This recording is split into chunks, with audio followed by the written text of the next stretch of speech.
Shalom Bapak Ibu Saudara sekalian yang dikasihi Tuhan. Selamat pagi.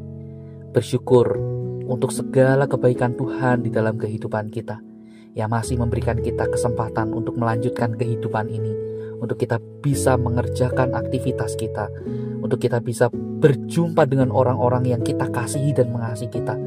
Kita sadar semuanya itu bukan karena kita layak, melainkan karena anugerah Tuhan, karena pertolongan Tuhan yang nyata dalam hidup kita. Saudara, mari sebelum kita akan membaca merenungkan firman Tuhan, kita mau datang kepada Tuhan untuk kita memohon hikmat pimpinannya atas waktu ini. Mari kita berdoa. Tuhan, kami bersyukur untuk segala kebaikan-Mu di dalam kehidupan kami. Tidak pernah berhenti kasih setia-Mu dalam hidup kami, Tuhan. Engkau selalu ada dalam tiap musim hidup kami. Kami sungguh bersyukur punya Allah seperti Engkau, Allah yang setia, Allah yang baik. Tuhan, tolong kami pagi ini. Kami hendak membaca merenungkan firman-Mu. Ajar kami, pimpin kami untuk hidup di dalam kebenaran-Mu, Tuhan. Tolong kami. Demi Kristus kami berdoa. Amin.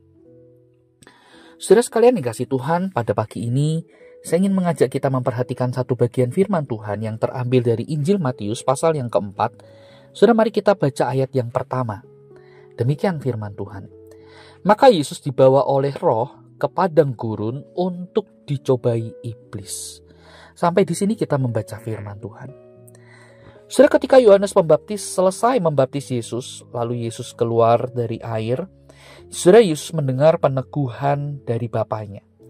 Di sana, saudara, kita melihat, kita membaca bagaimana Bapa mengatakan, Engkaulah anakku yang kukasihi, kepadamulah aku berkenan.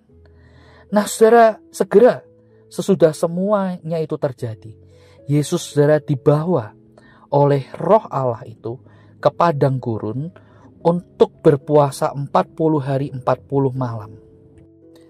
Tetapi saudara, tidak hanya berhenti untuk berpuasa saja. Ternyata di padang gurun itu, iblis, si jahat itu, sudah datang untuk menemui Yesus dan ia ingin menjatuhkan Yesus melalui pencobaan-pencobaan yang dia berikan. Di sini kita bisa melihat ada 3 pencobaan yang berusaha untuk menjatuhkan Yesus. Yang pertama, saudara, iblis mencobai Yesus untuk memakai kuasa ilahinya mengubah batu menjadi roti. Saudara, secara manusiawi hal ini kelihatan wajar. Yesus lapar, maka masuk akal kalau lapar mencari makanan. Tetapi di padang gurun sangat susah untuk mencari makanan. Nah, di sini iblis mencobai Yesus dengan apa, saudara? Dengan kebutuhan yang mendasar, yaitu masalah makanan. Kalau benar kau anak Allah, kalau benar engkau punya kuasa, ubahlah batu itu menjadi roti, sehingga dengan demikian rasa laparmu akan sirna.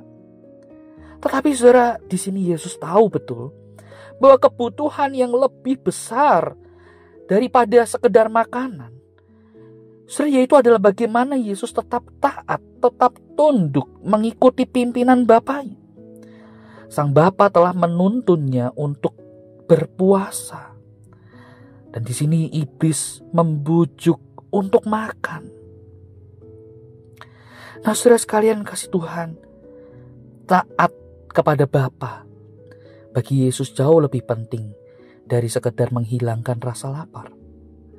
Berikutnya, iblis mencoba meyakinkan Yesus dengan menggunakan cara iblis untuk mencapai tujuan Bapanya. Di sana dikatakan ayat yang ke-6, jika benar engkau anak Allah, jatuhkanlah dirimu ke bawah. Yesus tahu, sikap yang demikian itu bukanlah sikap yang menunjukkan bagaimana ia ingin mempermuliakan Tuhan, ia ingin mencapai tujuan Tuhan, mencapai tujuan Bapanya, kehendak Bapanya. Justru apa yang dikatakan oleh iblis itu adalah satu sikap yang mencoba menunjukkan kearogansian, kecerobohan.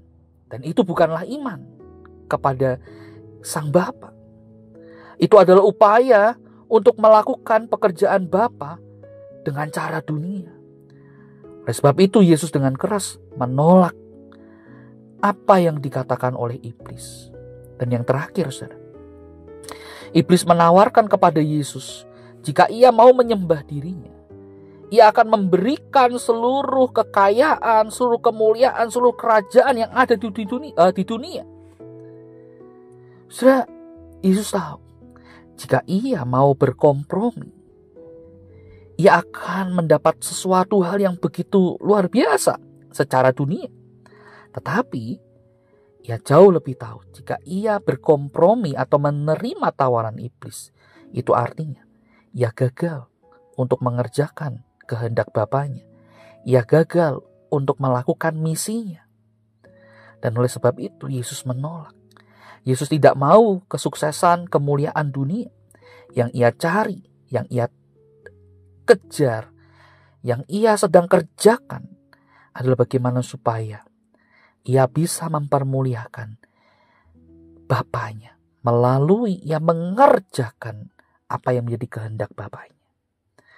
Nah, saudara sekalian kasih Tuhan, belajar dari Yesus. Saudara, ketika kita berupaya mengikut Tuhan, ketika kita berupaya untuk taat pada Tuhan, memang saudara, tidak dapat dihindari. Kita akan menemukan ada begitu banyak tantangan, kesulitan, hambatan, pencobaan datang bertubi-tubi dalam hidup kita. Tetapi saudara, melalui bagian ini kita kembali diingatkan, ketika kita mau mengarahkan fokus hidup kita tertuju hanya kepada satu arah, yaitu Bapa. Saudara, Sang Bapa itu akan memberikan kita kekuatan, memberikan kita kuasa pertolongan sehingga kita bisa menghadapi, melalui, mengalahkan pencobaan, tantangan, kesulitan semuanya itu. Sehingga kita beroleh kemenangan di dalam Tuhan. Mari saudara kita belajar kepada Kristus, dari Kristus. Ketika kita mengarahkan fokus kepada Bapa untuk mengerjakan, mencari kehendak Bapa, saudara, kita akan dimampukan untuk menghadapi pencobaan. Kita akan menang dan hidup kita akan mempermuliakan namanya. Kiranya Tuhan menolong kita, mari kita berdoa. Bapa, terima kasih untuk firman-Mu yang boleh kami baca renungkan pagi ini. Tolong kami Tuhan tidak hanya berhenti dari hanya membaca, merenungkan, tetapi tolong agar firman ini boleh hidup di dalam kehidupan kami. Kuasailah hati pikiran kami Tuhan. Kuasailah perilaku atau sikap kami, sehingga hidup kami boleh mempermuliakan nama-Mu. Tolong kami Tuhan, kami berdoa di dalam nama Tuhan Yesus. Amin. Selamat pagi, Tuhan Yesus memberkati kita.